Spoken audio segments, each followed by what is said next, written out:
సింగరేణి వారసత్వ నియామకాల సర్క్యులర్ను హైకోర్టు కొట్టేసింది. రాజ్యాంగంలోని నిబంధనలకు అనుగుణంగా ఈ సర్క్యులర్ లేదని వ్యాఖ్యానించింది. దీనిపై సుప్రీంకోర్టులో సవాల్ చేస్తామని ఇప్పటికే ప్రభుత్వం నిర్ణయించింది. సింగరేణి కార్మికుల తరఫున రాష్ట్ర ప్రభుత్వం పోరాటం చేస్తుందని సీఎం కేసీఆర్ ప్రకటించారు. తెలంగాణ ప్రభుత్వం చేపట్టినటువంటి ప్రతి కార్యక్రమాన్ని అడ్డుకునే లక్ష్యంగా కాంగ్రెస్, టీజేఏసీ పనిచేస్తున్నాయని టీఆర్ఎస్ నాయకులు ఆరోపిస్తున్నారు.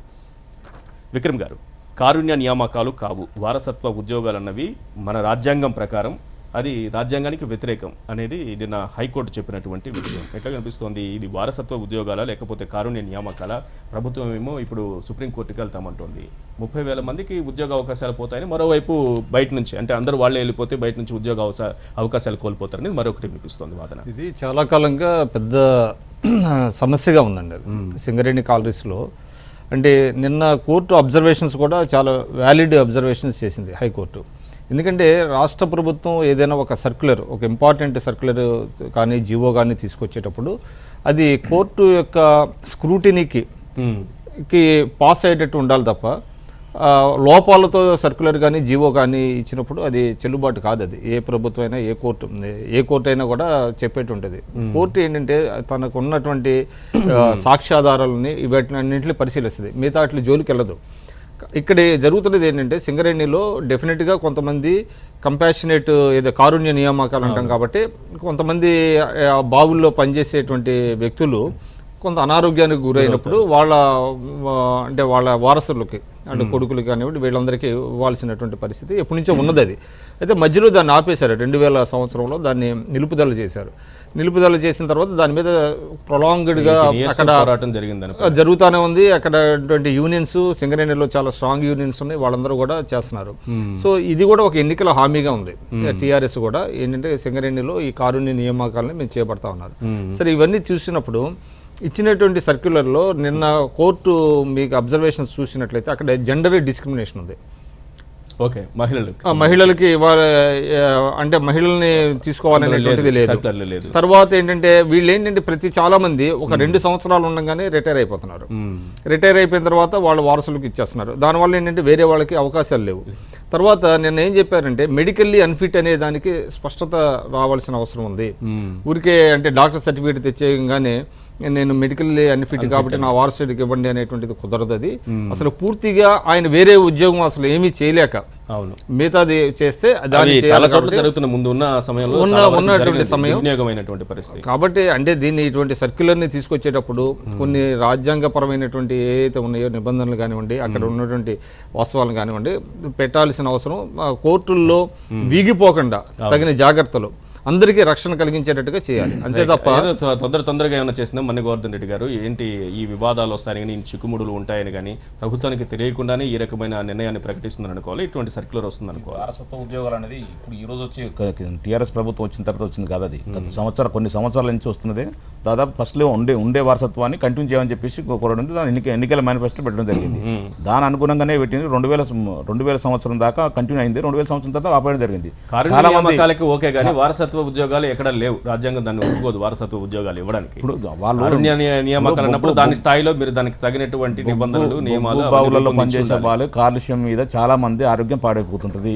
ఈ 2 సంవత్సరాలు కాదు, ఒక 4 సంవత్సరాలు చేస్తే కొంతమందికి ఆరోగ్యం పర్యావరణ ఇబ్బందుల వల్ల ఆరోగ్యం పాడైతుంది. వాళ్ళకు ఉద్యోగాలు రావాలని చెప్పి ప్రభుత్వం నిర్ణయించింది. ప్రభుత్వం నిజంగా వాళ్ళ మంచి కొరకు చేసింది తప్ప కొత్త వారికి అవకాశం చేయాలి. మంచి చేసేటప్పుడు ఇలాంటి తప్పుడు అడుగులు వేస్తే అంటే ముందుగా జాగ్రత్తలు తీసుకోకపోవడం వల్ల, సర్క్యులర్లో కరెక్ట్ అయినటువంటి నియమ నిబంధనలు పాటించకపోవడం వల్ల ఇప్పుడు మళ్ళీ సుప్రీంకోర్టుకు వెళ్లే పరిస్థితి వచ్చింది. అంటే ఎన్నో ఆశలు పెట్టుకున్నారు, సంబరాలు చేసుకున్నారు, అన్నీ అయిపోయింది, మళ్ళీ ఆగినటువంటి పరిస్థితి. ఇప్పుడు కాదు మరి కొన్ని కాంగ్రెస్ పార్టీ అనుకోండి, టీజేఎస్ అనుకోండి, చాలా మంది దానికి వ్యతిరేక ఏదైనా ప్రభుత్వాన్ని ఇప్పుడు ప్రజలు కావాల్సింది వాళ్ళకి కావద్దు, రాజకీయ లబ్ధి కావాల్సింది కాబట్టి కొన్ని పార్టీల ప్రతిపక్షాలకు దీన్ని రాజ్యాలు వేయించి ఎవరు 3rd-person వేయించాలి, దాని మీద అడ్వకేట్లు పెట్టాలి, ప్రభుత్వం ఇబ్బంది పాలు చేసే ఒక ప్రజలకు మంచి పని జరుగుతున్నప్పుడు స్వాగతించాల్సిన బాధ్యత మా ముఖ్యమంత్రి గారు పదే చెప్పడం జరిగింది. నిజంగా చిన్న లోపాలు ఉంటే మీరు చెప్పండి, సరి చేసుకుందాం, కానీ మీ కోర్టులో వాద్యాలు వేసి ఉన్నవారికి వచ్చే ఇబ్బంది చేయొద్దని చెప్పేసి ప్రభుత్వాలకు ప్రతిపక్షాలకు ఎన్నిసార్లు చెప్పినా కూడా వాళ్ళు అదే ప్రయత్నం చేస్తుంది తప్ప దీని మీద ఖచ్చితంగా కూడా ఏదైతే సింగరేణి కార్మికులకైతే మేము మాట ఇచ్చినామో దాని తదనుగుణంగా సుప్రీంకోర్టు కూడా ఖచ్చితంగా వాళ్ళ తరపున పోరాటం చేస్తాం. వాళ్ళకి న్యాయం చేసిన దాకా ఊరుకుని ముచ్చట లేదు. ముఖ్యమంత్రి గారు దాని మీద చర్య తీసుకునే అవకాశం కూడా ఖచ్చితంగా ఉంది. కోర్టు వారు కూడా చెప్తున్నాడు, కోర్టు వారికి సూచనలు చేయాలి తప్ప దాన్ని మొత్తమే జీవోని కట్ చేసి ఇప్పుడు జెండర్స్ అంటే మహిళలు కావాలని కోరుకున్నాం. అట్లాంటివి సూచనలు చేసి దాన్ని మళ్ళీ రీపంపాలని చెప్పాలి తప్ప మొత్తమే కట్ చేసేసి ఎందుకు ఇప్పుడు వాళ్ళ ఆరోగ్యాలు ఖరాబ్ అవుతుంది. ఎందుకంటే బావులలో ఏదో మామూలు ఉద్యోగం సీట్లలో కూర్చునేది కాదు, ఏదో ఏసీలలో కూర్చునే ఉద్యోగం కాదు. బావులలో ఎంత కాలుష్యం ఉంటుందంటే ప్రాణాన్ని తెగించి వాళ్ళ ప్రాణాలను తెగించేసి మనకు వెలుగులు ఇస్తుంటారు. వాళ్ళు ఎంతో కష్టపడుతున్నారు. వాళ్ళు బాయిలకు పోయి మళ్ళీ రిటర్న్ బ్యాక్ వచ్చేదా గ్యారెంటీ లేదు. అట్లాంటి వారికి ఒక మంచి అవకాశం కల్పిస్తున్న ప్రభుత్వం తరఫున ఏమైనా చిన్న చిన్న లోపాలు ఉంటే సవరించాల్సిన బాధ్యత ప్రతిపక్షాలు సూచనలు చెప్పే బాధ్యత ఉంది, కోర్టు కూడా చెప్పే బాధ్యత ఉంది. కానీ మొత్తమే దానికి జీవన కట్ చేసి వారసత్వ ఉద్యోగాలు అసలు ఇంపాసిబుల్ అని చెప్పడం కరెక్ట్ కానీ కాదు. ఉండకూడదనే చెప్పేది వారసత్వ ఉద్యోగాలు కారుణ్య నియామకాలు ఉండొచ్చు. సింగర్ను గుర్తించాలని కోరుతుంది. ఎందుకంటే సింగరంలో చాలా ఇబ్బందికరమైన వాతావరణం ఉంటుంది కాబట్టి వాళ్ళ ఆరోగ్యం చెడిపోవడానికి అవకాశం ఉంటుంది కాబట్టి వాళ్ళకి అవకాశం కల్పించాలని ప్రభుత్వం కోరడం జరిగింది. అనారోగ్యంతో ఉంటే ఇవ్వచ్చు, అది కూడా కోర్టు చెప్తుంది. అంటే దానిపైన నిర్దిష్టంగా జరగాలి. నిజంగా అనారోగ్యం ఉన్నారా, భవిష్యత్తులో ఇంకెక్కడా పని చేయలేని స్థితిలో ఉన్నారా అనేది. అంటే సర్టిఫికేట్ చాలా మంది డాక్టర్ కండిషన్ అది నిజంగా కూడా ఆయన అన్ఫిట్ ఉద్యోగం పర్టికులర్ ఉద్యోగం చేస్తున్నారు, దానికి అన్ఫిట్ అయితేనే సర్టిఫికేట్ ఇస్తారు. ఊరికేనైతే సర్టిఫికేట్ ఇయ్యరు. ఏ ఉద్యోగాన్ని పనికిరాడు కానీ కాదు. కానీ ఇప్పుడు ప్రస్తుతం ఆయన చేస్తున్న ఉద్యోగానికి అన్ఫిట్ చేయలేడు, ఆరోగ్యం సహకరించట్లని చెప్తేనే సర్టిఫికేట్ ఇస్తారు. దాని ఆధారంగా ఏంటి కాంగ్రెస్ పార్టీకి ఎందుకు కాంగ్రెస్ పార్టీ ఏది చేపట్టినా సరే, ప్రభుత్వం ఏది చేసినా సరే అడ్డు తగలడమే లక్ష్యంగా ఉంది, దీని వెనుక కూడా మీ కుట్ర ఉందనేది ప్రభుత్వం ఆరోపణ, టీఆర్ఎస్ ఆరోపణ. రెండు విషయాలు నేను చెప్పాలనుకుంటా. ఒకటి,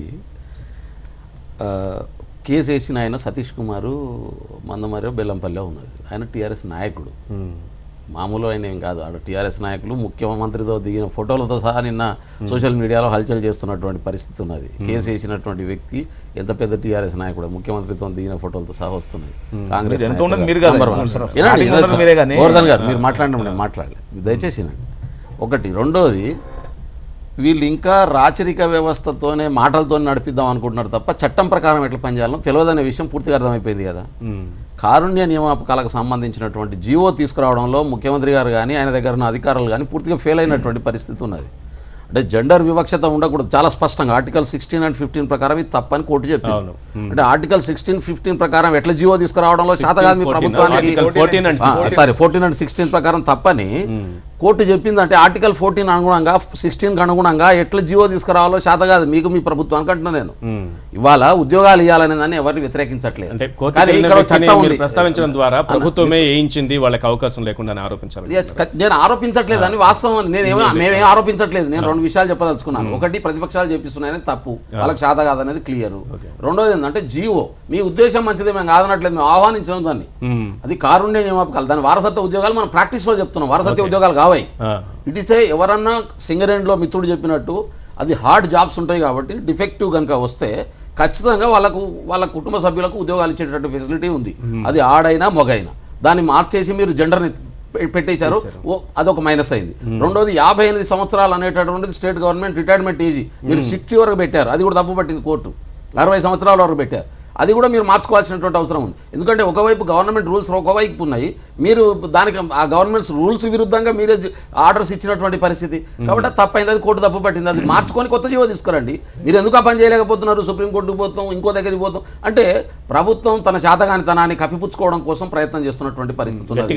రెండోది, నేనేం అనుమానపడుతున్నానంటే ఎడ్యుకేషన్ సిస్టమ్ ఎట్లయితే హైయర్ ఎడ్యుకేషన్ సిస్టమ్ను కొలాప్స్ చేసి ఎడ్యుకేషన్లో విద్యార్థులకు రాకుండా ఫీజులు రియంబర్స్మెంట్ పథకాన్ని కట్ చేసుకుంటూ వస్తున్నామో, ఈ ఉద్యోగాలు కూడా ఇవ్వకూడదు అనేటటువంటి ఉద్దేశాన్ని లోపల పెట్టుకొని బయటికి మాత్రం ఉద్యోగాలు ఇస్తున్నామని నటింపజేసి భ్రమింపజేసేటటువంటి ఆలోచనతో ఇచ్చినట్టు ఉన్నది తప్ప ఖచ్చితంగా వాళ్ళకు ఉద్యోగాలు అనే ఉద్దేశం ఉంటే ఆ పద్ధతిలోనే గైడ్ లైన్స్ ఇచ్చేటటువంటి వాళ్ళు దాంట్లోనే కోర్టుకు పోయే లొసుగులు పెట్టి అసలు దాని మీద స్టే వచ్చేటటువంటి అవకాశాన్ని కల్పించే జీవోలో క్లాజులు పెట్టి మీరు జీవోలు ఇస్తున్నటువంటి పరిస్థితి. ఇది చాదగానితనం అన్న అయ్యాలి, లేకుంటే దురుద్దేశం అన్న ఉండాలి. ఈ రెండిట్లో ఇంకోటి లేదని నేను అనుకుంటున్నాను. ప్రభుత్వ ఉద్దేశం చాలా స్పష్టంగా ఉంది. తెలంగాణ ప్రజలకు ప్రతి నిరుద్యోగ ఉద్యోగం రావాలని కోరిక ఉంది.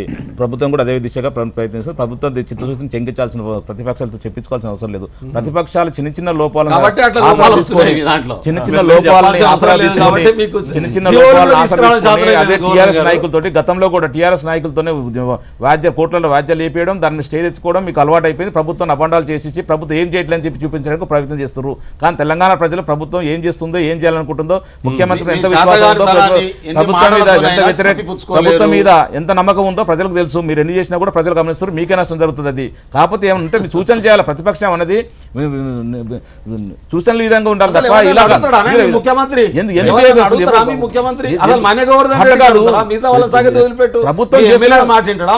సాగునీటి ప్రాజెక్టుల మీద కూడా సాగునీటి ప్రాజెక్టుల మీద మల్లన్న సాగర్ సాగునీటి ప్రాజెక్టుల మీద కూడా ఇదే వ్యాఖ్యలు వేసి దాన్ని స్టే తెచ్చి ఒంటరి జీవన ఇబ్బంది చేసి ప్రతి దాంట్లో అడుగు ప్రయత్నం చేసే ప్రయత్నం మీకు గొప్ప రాజకీయ లబ్ధి రాజకీయ లబ్ధి జరుగుతుంది అనుకుంటే మాత్రం పొరపాటు.